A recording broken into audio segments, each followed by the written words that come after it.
Muraho neza abakunzi ba Matayo TV, iminsi myinshi. Uyu munsi ndagarutse nje kugira ngo twongere dufatanye gusoma Bibiliya. Ndacyari muri Matayo igice cya mbere, ngiye gusoma kuva ku murongo wa 12, igice cya mbere kuva ku murongo wa 12 kugeza ku murongo wa 17. Yesu rero aduhana umugisha, reka dufatanye gusoma. Uko nzajya ngenda nsoma niko nzunguka ibintu byinshi, uko nzunguka ibintu byinshi niko namwe nzagerageza kubibagezaho. Murakoze, reka dusome.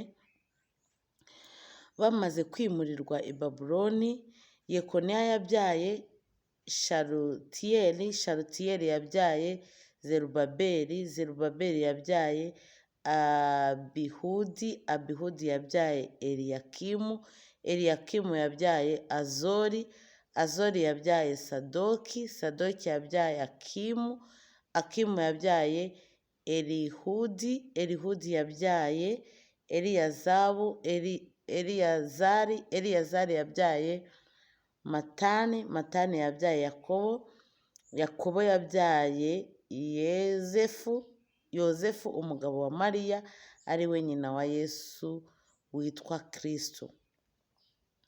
Ku gice cya 17 nuko ba sekuruza bose uhereye kuri Aburahamu ukageza kuri Dawidi ni 14, kandi uhereye kuri Dawidi ukageza igihe bimuriwe i Babuloni ni 14, kandi uhereye icyo gihe bimuriwe i Babuloni ukageza kuri Kristo ni 14. Kuvuka kwa Yesu Kristo. Reka tuhite dukomeza ku murongo wa 18, dukomeze turangize kino gice cya mbere. Kuvuka kwa Yesu Kristo uko kwagenze. Kuvuka kwa Yesu Kristo kwagenze gutya: nyina Mariya yari yarasabwe na Yozefu ariko ataramurongora, babona afite inda y'umwuka wera. Umugabo we Yozefu, kuko yari umukiranutsi kandi adashaka kumukoza isoni ku mugaragaro, yigira inama yo kumubenga rwihishwa. Akibitekereza, marayika w'Umwami Imana amubonekera mu nzozi ati: Yozefu mwene Dawidi, witinya kurongora umugeni wawe Mariya, kuko imbuto imuri Mariya y'umwuka wera. Azabyara umuhungu, uzamwite Yesu, kuko ari we uzakiza abantu ibyaha byabo. Nuko ibyo byose byabereye kugira ngo ibyo Umwami Imana yavugiye mu kanwa k'umuhanuzi bisohore, ngo dore umwari azasama inda kandi azabyara umuhungu, azitwa Emanweli, risobanura ngo Imana iri kumwe natwe. Yozefu agikangutse abigenza uko marayika w'Umwami Imana yamutegetse, arongora umugeni we, ariko ntibaryamana arinda ageze igihe yabyariye umuhungu, amwita Yesu.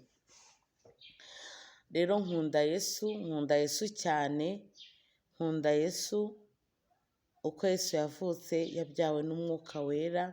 Umwuka wera wamushyize muri Mariya, iyo mbuto. Ngo iryo zina Yesu ngo azitwa Emanweli, risobanura ngo Imana iri kumwe natwe. Uwo mwana rero yari Imana iri kumwe natwe, yari Imana yavukiye muri twebwe.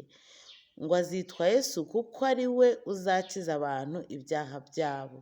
Azitwa Yesu kuko ni we uzakiza abantu ibyaha byabo. Iyo 20 ndayifashe, isigaye muri njye. Ngo dore umwari azasama inda, azabyara umuhungu, azitwa Emanweli, risobanura ngo Imana iri kumwe natwe. Emanweli risobanura ngo Imana iri kumwe natwe. Rero bakunzi ba Matayo TV, uyu munsi ni iki gice nateguye kuza gusoma. Murakoze kubana nanjye muri iyi video. Dukomeze dufatanya gusoma igitabo cy'Imana. Imana ibahe umugisha, umunsi mwiza. Yesu abagirire neza. Murakoze. Amen.